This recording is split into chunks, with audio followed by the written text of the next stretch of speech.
కాంగ్రెస్ రాష్ట్ర ప్రభుత్వం రాగానే గౌడల మీద పాతకాలపు అన్నీ చేస్తుంది. ఫస్ట్ మొట్టమొదటిగా గౌడలందరి మీద రాగానే కళ్ళు కంపౌండ్ల మీద దాడులు చేసి అట్రాసిటీ కేసులు పెట్టించి చాలా మంది గౌడలను ఇవాళ జైళ్లలో మగ్గుతున్నారు. ఇంకా మేము సహిస్తున్నాం, భరిస్తూ వస్తున్నాం.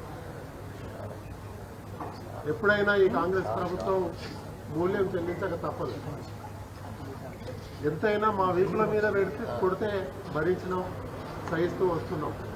ఇవాళ మా ఆత్మగౌరవ ప్రతీక అయిన ఈ కేంద్రాన్ని కూడా నామరూపాలు లేకుండా చేయడానికి ప్రయత్నం చేస్తే గ్రామంలో ఇప్పటికే అగ్గి రాజుకుంటుంది.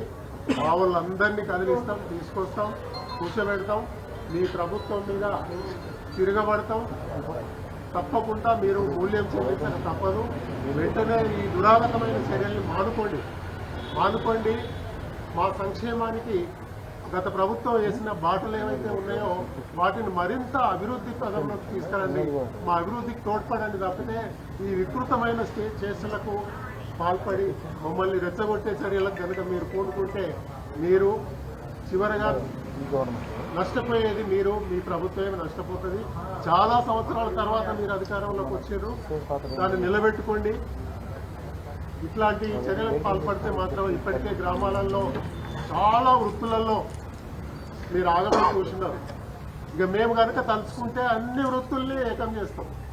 పెద్దన్నలాగా పెద్దన్న పాత్ర మేము పోషిస్తాం, మేము తిరగబడతాం. కాబట్టి ఈ చర్యల్ని మీరు వెంటనే మానుకొని మా సంక్షేమానికి పాల్పడాలని కోరుతున్నాం. ఇప్పుడు గౌడ